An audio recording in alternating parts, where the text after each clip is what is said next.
Hey, what's up guys? Aaron here. So today I thought it'd be cool to do a race run review of my kind of infamous race run in the rain in Mount St. Anne 2017. One of the wettest races I've ever done. Kind of craziest race runs, most drama-filled race runs and race seasons that I've ever had that year.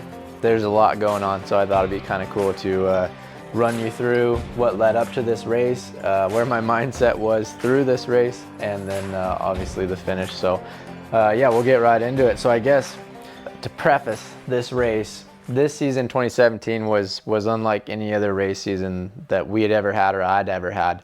Basically, round one in Lords, we'd come into that race. I think I'd won the title the year before, so I was coming in defending champ.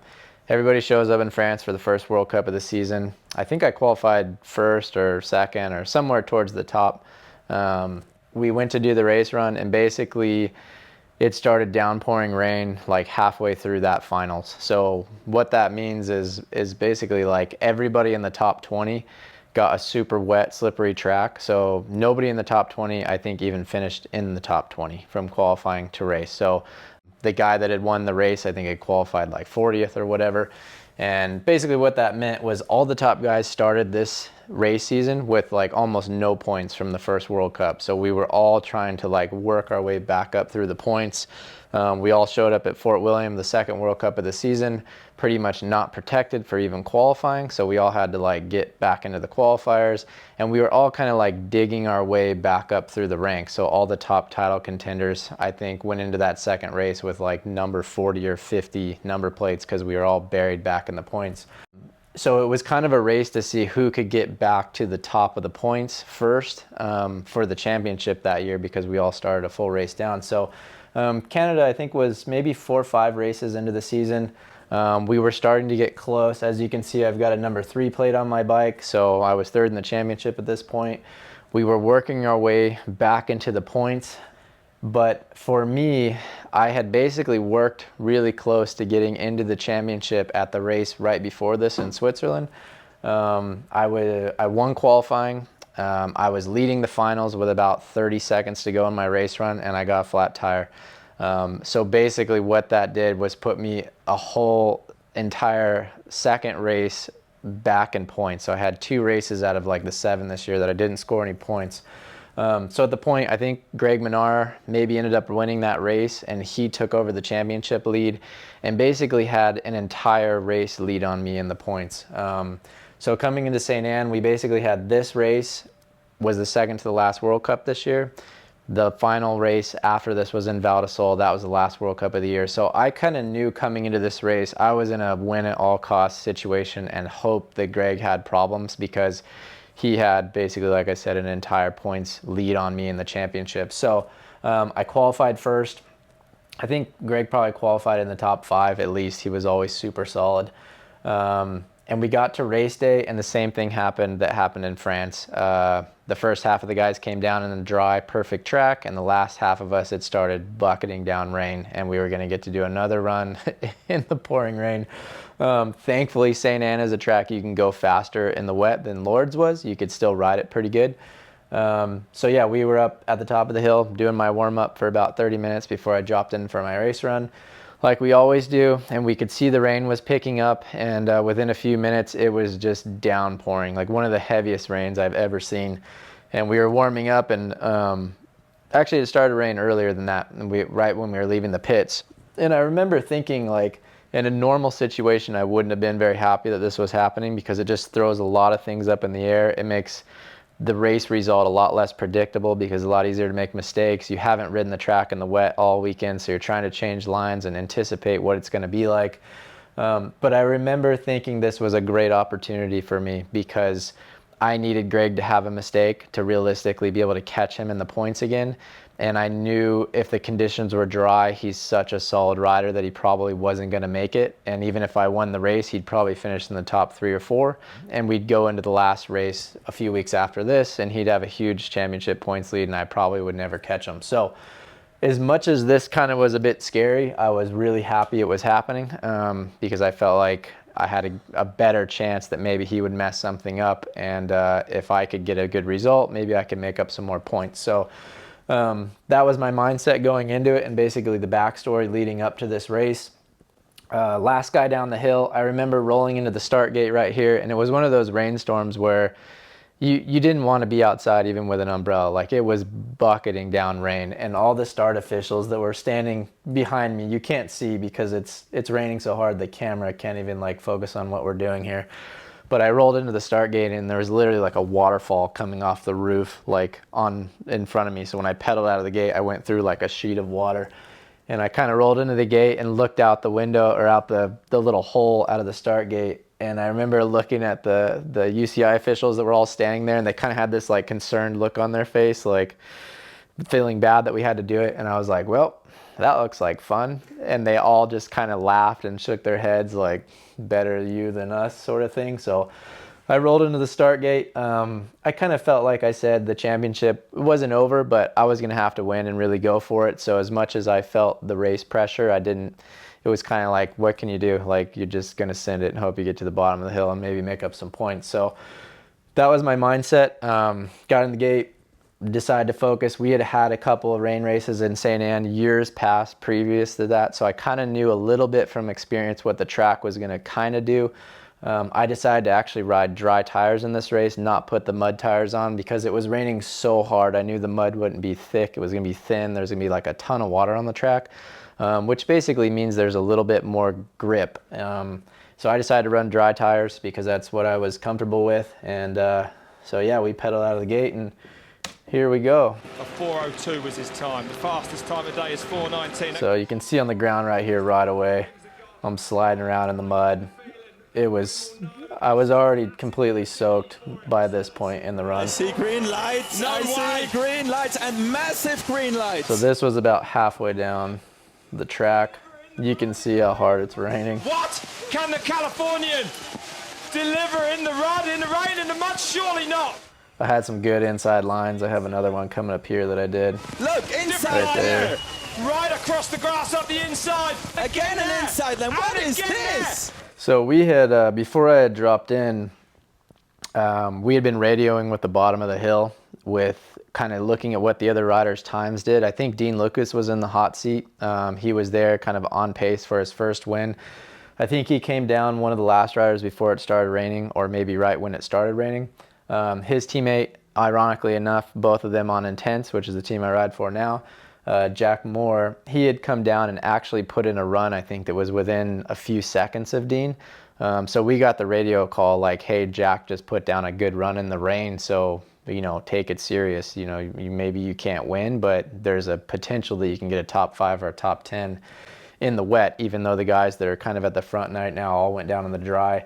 And a bunch of the guys towards the end of the day actually did do pretty good that dropped in right in front of me. So I kind of, that was a bit of motivation for me too. I knew like, okay, we're not just going to get smoked like we did in Lords. We've got a chance to put down a good run. So we were, I was definitely pushing. I was also really battling with my goggles this run. It was one of those runs where when it's raining that hard, it's really hard to have clean vision. So basically probably 45 seconds into the run, I was running roll-offs, and I was pulling those roll-offs like as much as I could, and they were just getting clogged straight away. And I had a big chunk of mud somehow wedged underneath the film of my roll-off. So when I went to pull the roll-off, it basically smeared underneath the roll-off all the way over my right eye. So like for probably the first minute and a half of this run, 45 seconds or so of that, like it was literally like I was riding like this. Like I was looking out of one eye and I remember thinking like, dude, you're gonna kill yourself, and like you're going slow and you're making mistakes, and I couldn't see, but I just remember like this is one of those runs that's gonna be a battle. Everybody's gonna deal with like drama all the way down. You just have to do the best you can with what you got. So we pushed on. This whole section was the same thing. Basically couldn't see out of the right eye, so I was like squinting and looking out of the left eye, which was terrifying because it's the fastest section on the track coming up here in a second. Whoa, that was on the edge right there. If Gwin can get anywhere near the top 5 today, he's going to really take the race to Italy with Greg Menard for the overall. Yeah, so the announcer is saying basically if I can get anywhere near the top 5, I'm going to be in a good spot. I didn't actually know, but Greg Menard had dropped in a few riders before me, and he actually had a crash in the mud and had given away an entire race of points. So this was the opportunity I was looking for. I didn't know it during this run. I didn't want to know results. I usually didn't, besides Jack coming down and doing good in the weather, I was like, okay, good. I don't want to know anymore. Like I always wanted to race for the win. I never really want to know what anybody else does. So the situation was playing out perfect. I just needed to get down the hill and have a good run. 2 seconds! So This is crazy! we were 2 seconds in the green right here. Had a bit of a moment right there. Gwin is risking everything. He might as well go for wins. Yeah, so right there, you can't really see it, but there was a point in the track where it flattened out for just a second, and I had this planned in my head where I knew the only spot I could possibly pull a roll off one more time to try to clear my goggles before the whole last section of the track, which is the most technical, rocky, kind of sketchy section. I was going to have about a 15-foot section of track that I had one more chance to clear the vision, and I was just really hoping, like, for a miracle that somehow I would clear my goggles so that I was going to be able to see going into the gnarly stuff at the bottom. So it happens right here. I sit down right there for a split second, pull the roll off, and the goggles like fully cleared. And so I remember being like, all right, it's on. We gotta push to the bottom. Okay, rock section. Dropped into here, splashing through the puddles. It was so slippery.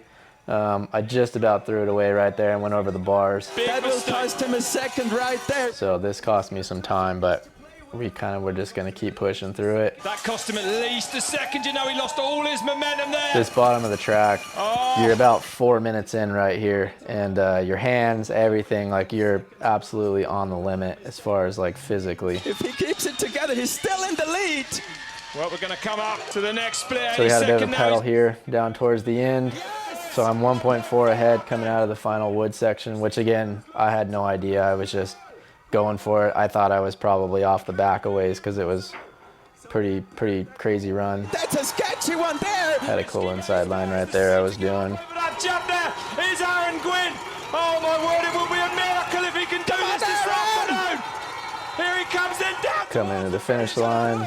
I could tell by the way the crowd was cheering. Gwin on Yes! Yeah, maybe by a second. I could tell by the noise the crowd was making that I was on a good run. Didn't know it would be a winning run, and I was pretty ready to throw those goggles because they were filled up with water. But yeah, so that was it. That was kind of yeah, one of the best runs of my career for sure. The run that ultimately made the difference in the championship that year. Like I said, Greg had that crash, which I found out pretty much right after I crossed the finish line, I think, from my team manager. I couldn't believe that I won, so I was celebrating that for a while, and I remember thinking, like, all right, where did Greg finish? How many points did we make up? And they told me he had a crash and finished way back, so I had basically made up a bunch of those points back, and I think it put me in a position where we went into Val di Sole the next couple weeks after this, and I think Greg had like maybe a 30 or a 40 point lead on me still, but that was a lot better than 200 points or whatever it was coming into this race. So I just wanted to get into the last race of the season with like a fighting chance to win the championship, and this race basically allowed me to do it. I was the fastest guy down in the wet. Dean got second, and I don't remember who finished behind him. So then we went into Val di Sole a few weeks later. I think I qualified first there. I think Greg qualified in the top 3 or 4. Greg ended up having, I think, another crash or a mechanical, which I didn't know. I went for it in my race run regardless, ended up winning that race and winning the championship this year. So this was really a few weeks before this, after the flat in Switzerland, I thought championship was over. You know, we were just gonna try to win every race, the last 2, and then the very next weekend, it basically ended up getting that back, and we were back in the hunt. So crazy race, wild. I felt like I took a lot of risk, kind of that run in ways, and thankfully it worked out. And yeah, good memory for sure. So that was that run. 4:02 was his time. The fastest time of day is 4:19. That gives you some indication just how hard things have got. 2:58 is what he's going to be ahead. Oh, he's up to 2 seconds. This is crazy. He's got nothing to lose. He might as well go for wins, and he certainly is. Oh my word, it will be a miracle if he can do this afternoon.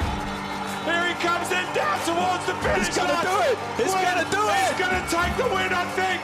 Gwin on, look at the time, over a second.